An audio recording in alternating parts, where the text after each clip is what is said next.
أعوذ بالله من الشيطان الرجيم. بسم الله الرحمن الرحيم. إليه يرد علم الساعة وما تخرج من ثمرات من أكمامها وما تحمل من أنثى ولا تضع إلا بعلمه ويوم يناديهم أين شركائي قالوا آذناك ما منا من شهيد وضل عنهم ما كانوا يدعون من قبل وظنوا ما لهم من محيص. لا يسأم الإنسان من دعاء الخير وإن مسه الشر فيئوس قنوط. ولئن أذقناه رحمة منا من بعد ضراء مسته ليقولن هذا لي وما أظن الساعة قائمة ولئن رجعت إلى ربي إن لي عنده للحسنى فلننبئن الذين كفروا بما عملوا ولنذيقنهم من عذاب غليظ. وإذا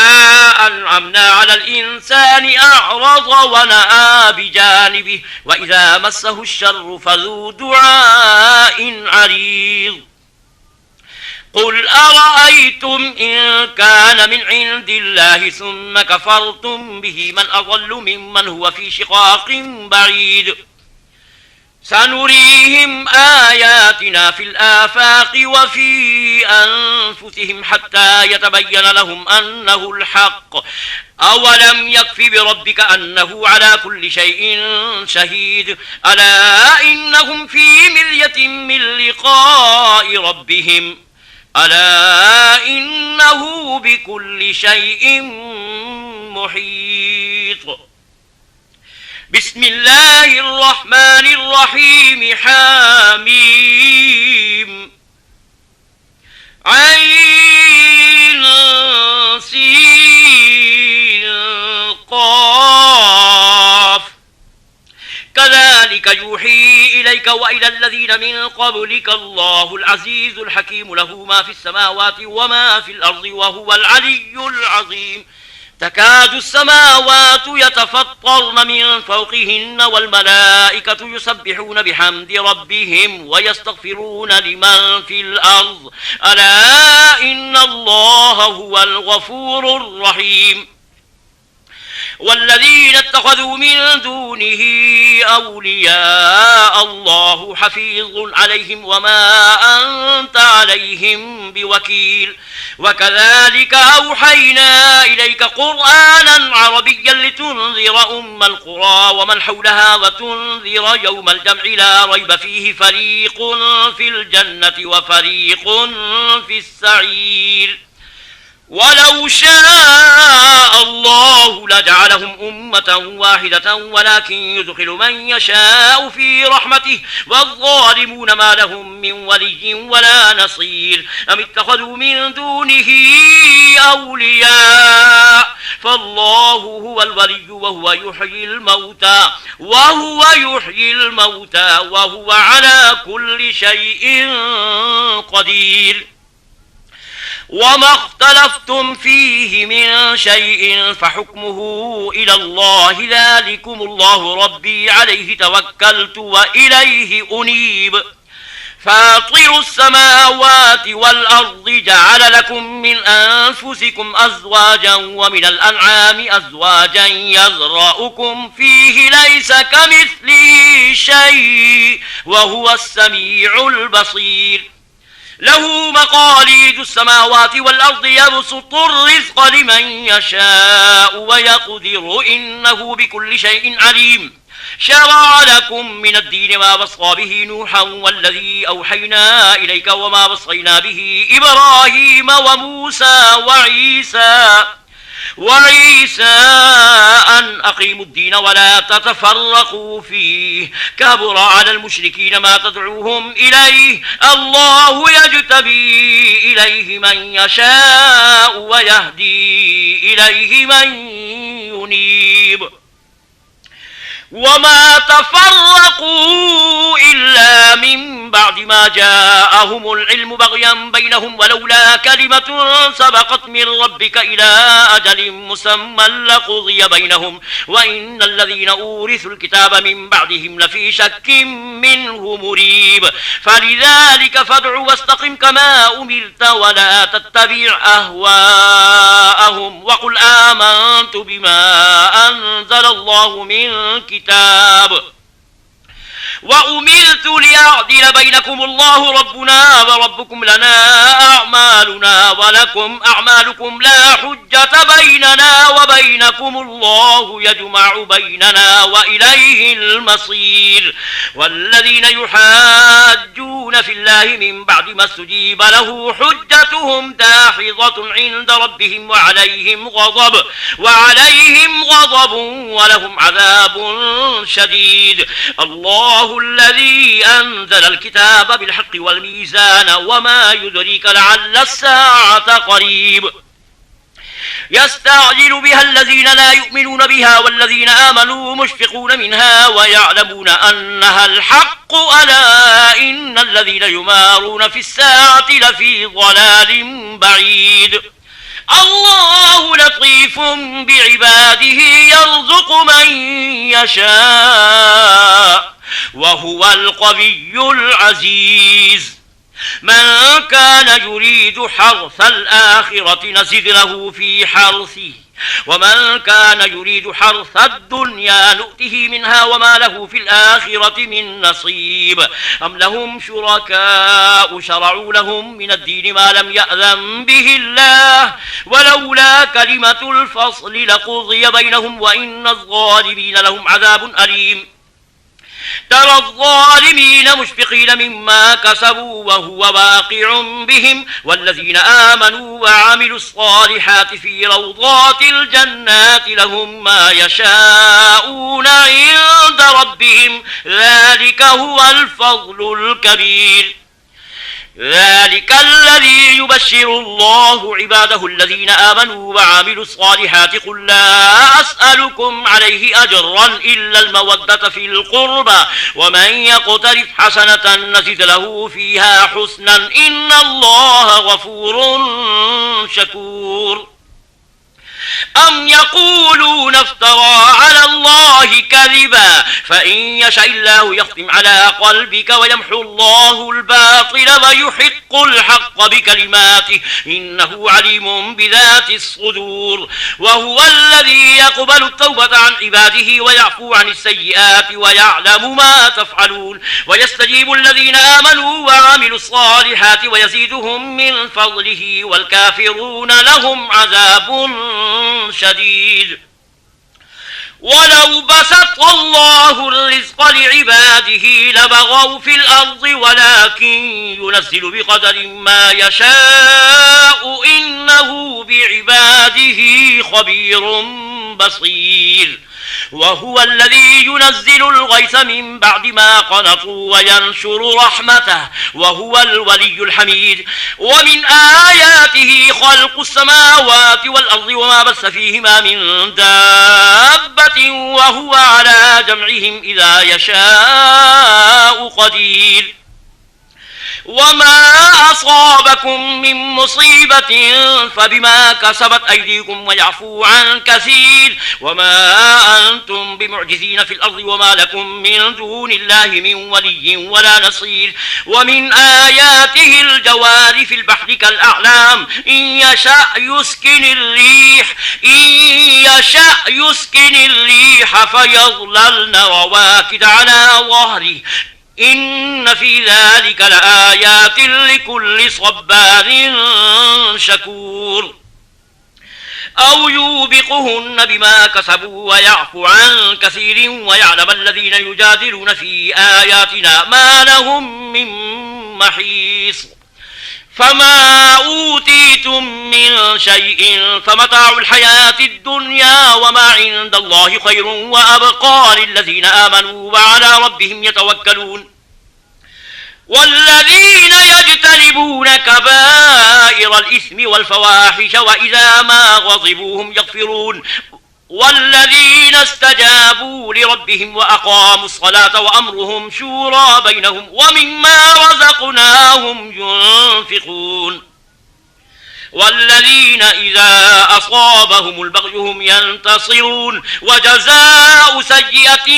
سيئة مثلها فمن عفا وأصلح فأجره على الله إنه لا يحب الظالمين ولمن انتصر بعد ظلمه فأولئك ما عليهم من سبيل إنما السبيل على الذين يظلمون الناس ويبغون في الأرض بغير الحق أولئك لهم عذاب أليم ولمن صبر وغفر إن ذلك لمن عزم الأمور ومن يضلل الله فما له من ولي من بعده وترى الظالمين لما رأوا العذاب يقولون هل إلى مرد من سبيل وتراهم يعرضون عليها خاشعين من الذل ينظرون من طرف خفي وقال الذين آمنوا إن الخاسرين الذين خسروا أنفسهم وأهليهم يوم القيامة ألا إن الظالمين في عذاب مقيم وما كان لهم من أولياء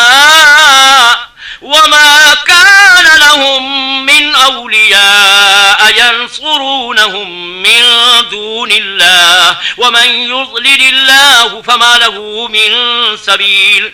استجيبوا لربكم من قبل أن يأتي يوم لا مرد له من الله ما لكم من ملجأ يومئذ وما لكم من نكير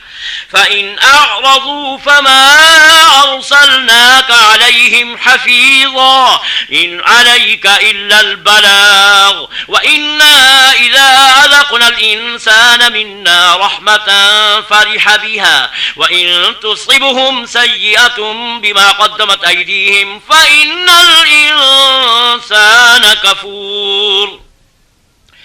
لله ملك السماوات والأرض يخلق ما يشاء يهب لمن يشاء إناثا ويهب لمن يشاء الذكور أو يزوجهم ذكرانا وإناثا ويجعل من يشاء عقيما إنه عليم قدير وما كان لبشر أن يكلمه الله إلا وحيا أو من وراء حجاب أو يرسل رسولا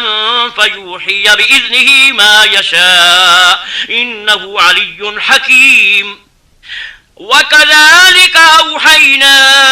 إليك روحا من أمرنا ما كنت تدري ما الكتاب ولا الإيمان ولكن جعلناه نورا نهدي به من نشاء من عبادنا وإنك لتهدي إلى صراط مستقيم صراط الله الذي له ما في السماوات وما في الأرض ألا إلى الله تصير الأمور بسم الله الرحمن الرحيم حميم والكتاب المبين إنا جعلناه قرآنا عربيا لعلكم تعقلون وإنه في أم الكتاب لدينا لعلي حكيم أفنضرب عنكم الذكر صفحا أن كنتم قوما مسرفين وكم أرسلنا من نبي في الأولين وما يأتيهم من نبي إلا كانوا به يستهزئون فأهلكنا أشد منهم بطشا ومضى مثل الأولين ولئن سألتهم من خلق السماوات والأرض ليقولن خلقهن العزيز العليم الذي جعل لكم الأرض مهدا وجعل لكم فيها سبلا لعلكم تهتدون والذي نزل من السماء ماء بقدر فأنشرنا به بلدة ميتا كذلك تخرجون والذي خلق الأزواج كلها وجعل لكم من الفلك والأنعام ما تركبون لتستووا على ظهوره ثم تذكروا نعمة ربكم إذا استويتم عليه وتقولوا سبحان الذي سخر لنا هذا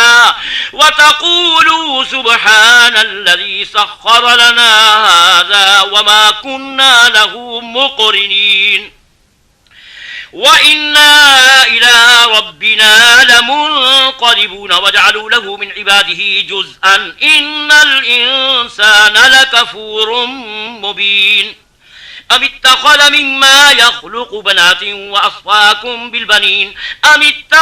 مما يخلق بنات وأصفاكم بالبنين وإذا بشر أحدهم بما ضرب للرحمن مثلا ظل وجهه مسودا وهو كظيم أومن ينشأ في الحلية وهو في الخصام غير مبين وجعلوا الملائكة الذين هم عباد الرحمن إناثا أشهدوا خلقهم ستكتب شهادتهم ويسألون وقالوا لو شاء الرحمن ما عبدناهم ما لهم بذلك من علم إنهم إلا يخرصون أم آتيناهم كتابا من قبله فهم به مستمسكون بل قالوا إنا وجدنا آباءنا على أمة وإنا على آثارهم مهتدون وكذلك ما أرسلنا من قبلك في قرية من نذير إلا قال مترفوها إنا وجدنا آباءنا على أمة وإنا على آثارهم مقتدون قال أولو جئتكم بأهدى مما وجدتم عليه آباءكم قالوا إنا بما أرسلتم به كافرون فانتقمنا منهم فانظر كيف كان عاقبة المكذبين وإذ قال إبراهيم لأبيه وقومه إنني براء مما تعبدون إلا الذي فطرني فإنه سيهدين وجعلها كلمة باقية في عقبه لعلهم يرجعون بل متعت هؤلاء وآباءهم حتى جاءهم الحق ورسول مبين ولما جاءهم الحق قالوا هذا سحر وإنا به كافرون وقالوا لولا نزل هذا القرآن على رجل من القريتين عظيم أهم يقسمون رحمة ربك نحن قسمنا بينهم معيشتهم في الحياة الدنيا ورفعنا بعضهم فوق بعض درجات ليتخذ بعضهم بعضا سخريا ورحمة ربك خير مما يجمعون ولولا أن يكون الناس أمة واحدة لجعلنا لمن يكفر بالرحمن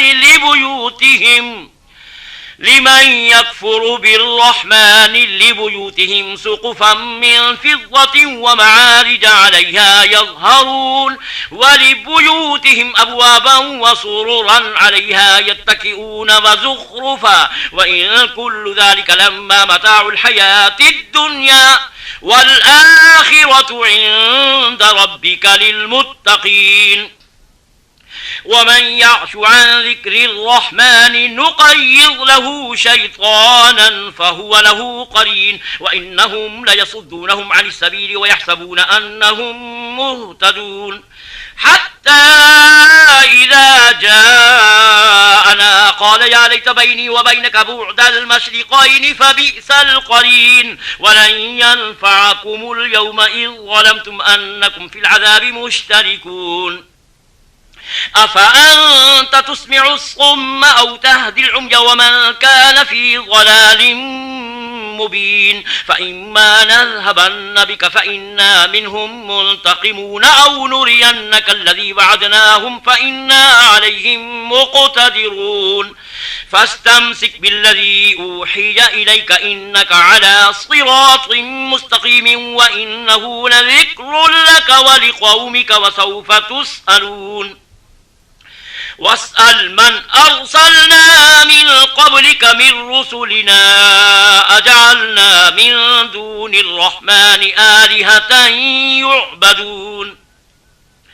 ولقد أرسلنا موسى بآياتنا إلى فرعون وملئه فقال إني رسول رب العالمين فلما جاءهم بآياتنا إذا هم منها يضحكون وما نريهم من آية إلا هي أكبر من أختها وأخذناهم بالعذاب لعلهم يرجعون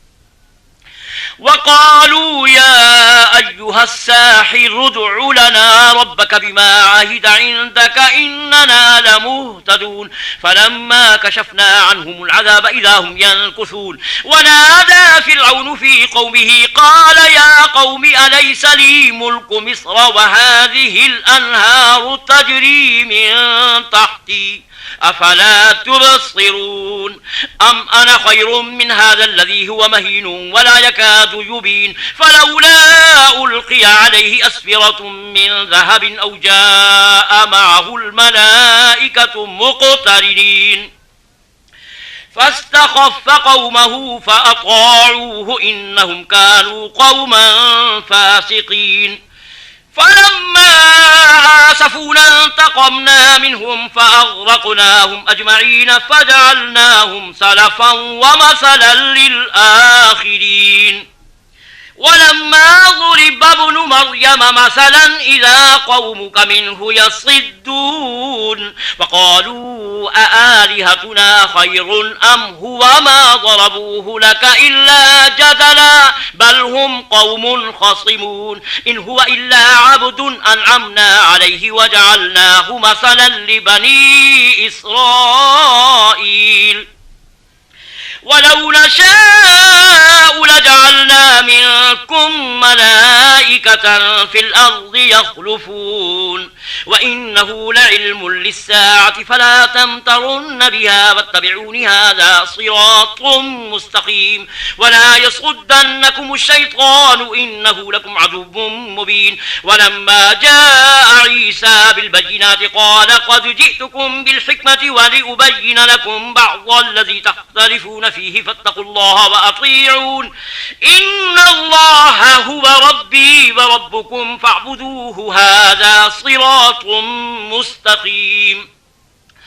فاختلف الأحزاب من بينهم فويل للذين ظلموا من عذاب يوم أليم هل ينظرون إلا الساعة أن تأتيهم بغتة وهم لا يشعرون الأخلاء يومئذ بعضهم لبعض عدو إلا المتقين يا عباد لا خوف عليكم اليوم ولا أنتم تحزنون الذين آمنوا بآياتنا وكانوا مسلمين ادخلوا الجنة أنتم وأزواجكم تحبرون يطاف عليهم بصحاف من ذهب وأكواب وفيها ما تشتهيه الأنفس وتلذ الأعين وأنتم فيها خالدون وتلك الجنة التي أورثتموها بما كنتم تعملون لكم فيها فاكهة كثيرة منها تأكلون إن المجرمين في عذاب جهنم خالدون لا يفتر عنهم وهم فيه مبلسون وما ظلمناهم ولكن كانوا هم الظالمين ونادوا يا مالك ليقضي علينا ربك قال إنكم ماكثون لقد جئناكم بالحق ولكن أكثركم للحق كارهون أم أبرموا أمرا فإنا مبرمون أم يحسبون أنا لا نسمع سرهم ونجواهم بلى ورسلنا لديهم يكتبون قل إن كان للرحمن ولد فأنا أول العابدين. سبحان رب السماوات والأرض رب العرش عما يصفون. سبحان رب السماوات والأرض رب العرش عما يصفون. فذرهم يخوضوا ويلعبوا حتى يلاقوا يومهم الذي يوعدون. وهو الذي في السماء إله وفي الأرض إله وهو الحكيم العليم. وتبارك الذي له ملك السماوات والأرض وما بينهما وعنده علم الساعة وإليه ترجعون. ولا يملك الذين يدعون من دونه الشفاعة إلا من شهد بالحق وهم يعلمون. ولئن سألتهم من خلقهم ليقولن الله فأنى يؤفكون. وقيله يا رب إن هؤلاء قوم لا يؤمنون فاصفح عنهم وقل سلام فسوف يعلمون. بسم الله الرحمن الرحيم. حميم والكتاب المبين إنا أنزلناه في ليلة مباركة إنا كنا منذرين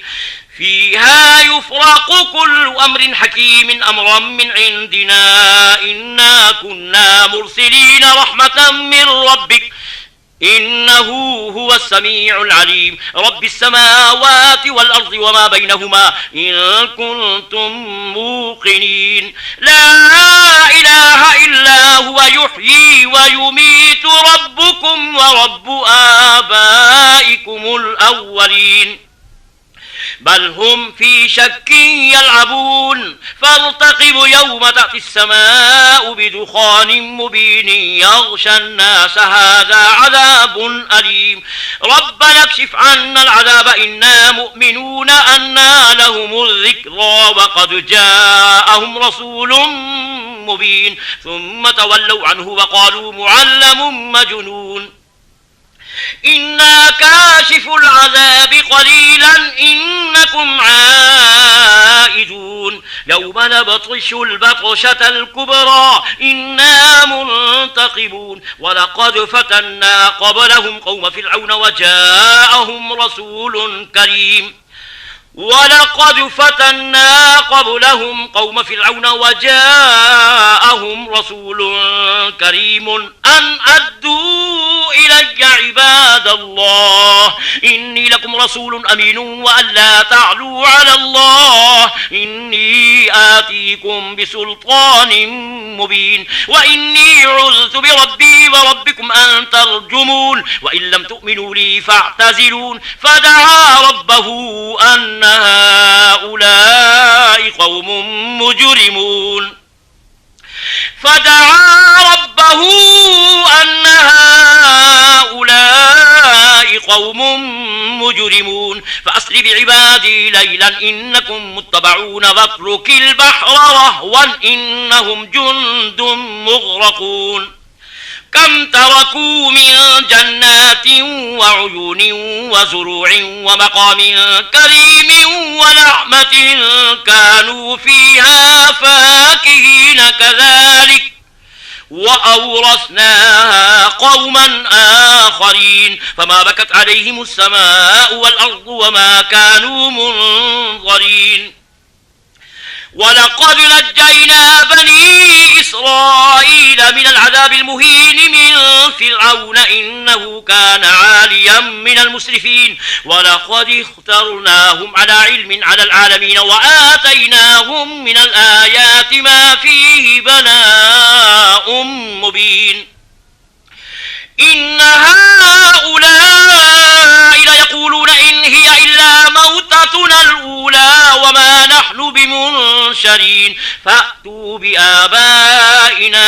إن كنتم صادقين. أهم خير أم قوم تبع والذين من قبلهم أهلكناهم إنهم كانوا مجرمين. وما خلقنا السماوات والأرض وما بينهما لاعبين ما خلقناهما إلا بالحق ولكن أكثرهم لا يعلمون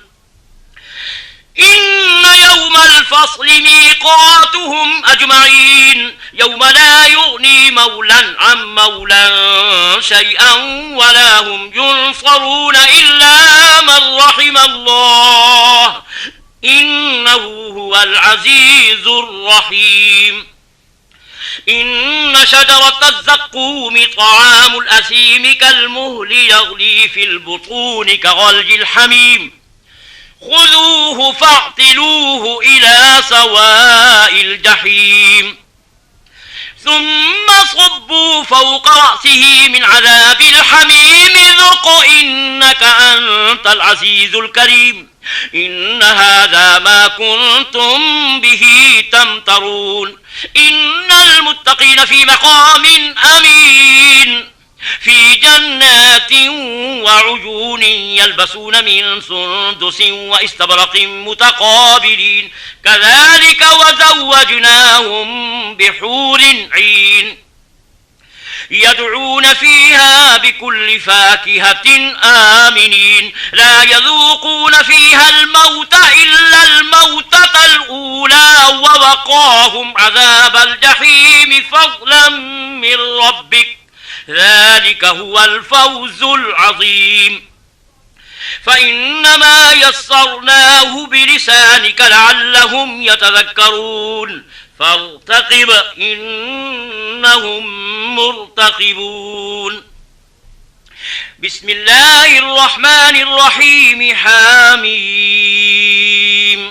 تنزيل الكتاب من الله العزيز الحكيم إن في السماوات والأرض لآيات للمؤمنين وفي خلقكم وما يبث من دابة آيات لقوم يوقنون واختلاف الليل والنهار وما أنزل الله من السماء من رزق فأحيا به الأرض بعد موتها وتصريف الرياح آيات لقوم يعقلون تلك آيات الله نتلوها عليك بالحق فبأي حديث بعد الله وآياته يؤمنون ويل لكل أفاك أثيم يسمع آيات الله تتلى عليه ثم يصر مستكبرا كأن لم يسمعها فبشره بعذاب أليم وإذا علم من آياتنا شيئا اتخذها هزوا أولئك لهم عذاب مهين من ورائهم جهنم ولا يغني عنهم ما كسبوا شيئا ولا ما اتخذوا من دون الله أولياء ولهم عذاب عظيم هذا هدى والذين كفروا بآيات ربهم لهم عذاب من رجز أليم الله الذي سخر لكم البحر لتجري الفلك فيه بأمره ولتبتغوا من فضله ولعلكم تشكرون وسخر لكم ما في السماوات وما في الأرض جميعا منه إن في ذلك لآيات لقوم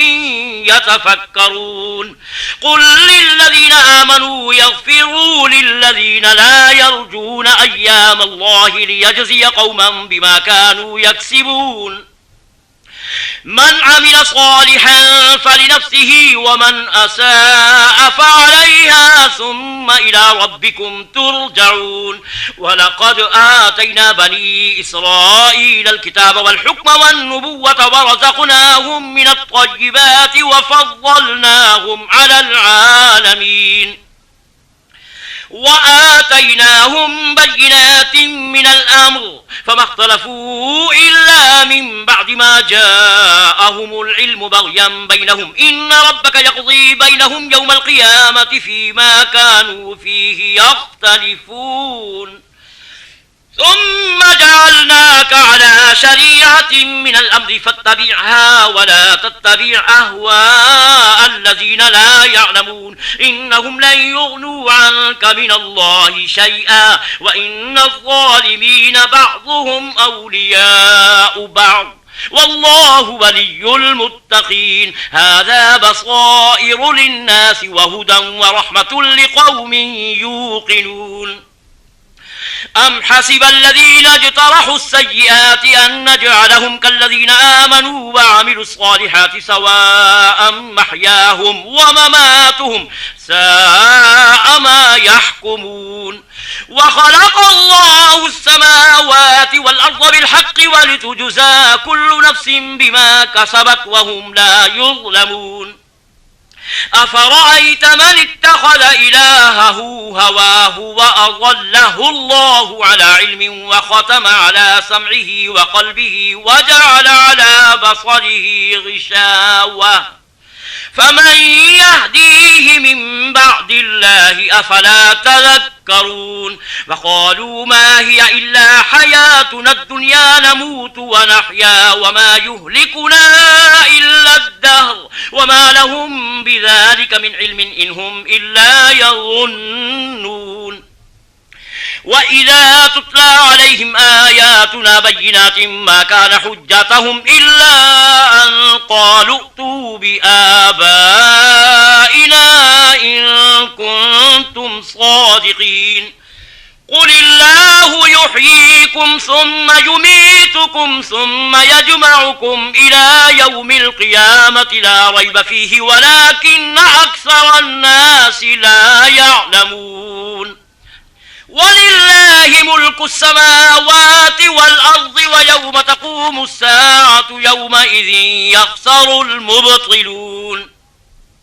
وترى كل أمة جاثية كل أمة تدعى إلى كتابها اليوم تجزون ما كنتم تعملون هذا كتابنا ينطق عليكم بالحق إنا كنا نستنسخ ما كنتم تعملون فأما الذين آمنوا وعملوا الصالحات فيدخلهم ربهم في رحمته ذلك هو الفوز المبين وأما الذين كفروا أفلم تكن آياتي تتلى عليكم فاستكبرتم وكنتم قوما مجرمين وإذا قيل إن وعد الله حق والساعة لا ريب فيها قلتم ما ندري ما الساعة إن نظن إلا ظنا وما نحن بمستيقنين وبدا لهم سيئات ما عملوا وحاق بهم ما كانوا به يستهزئون وقيل اليوم ننساكم كما نسيتم لقاء يومكم هذا ومأواكم النار وما لكم من ناصرين ذلكم بأنكم اتخذتم آيات الله هزوا وغرتكم الحياة الدنيا فاليوم لا يخرجون منها ولا هم يستعتبون فلله الحمد رب السماوات ورب الأرض رب العالمين وله الكبرياء في السماوات والأرض وهو العزيز الحكيم صدق الله العظيم.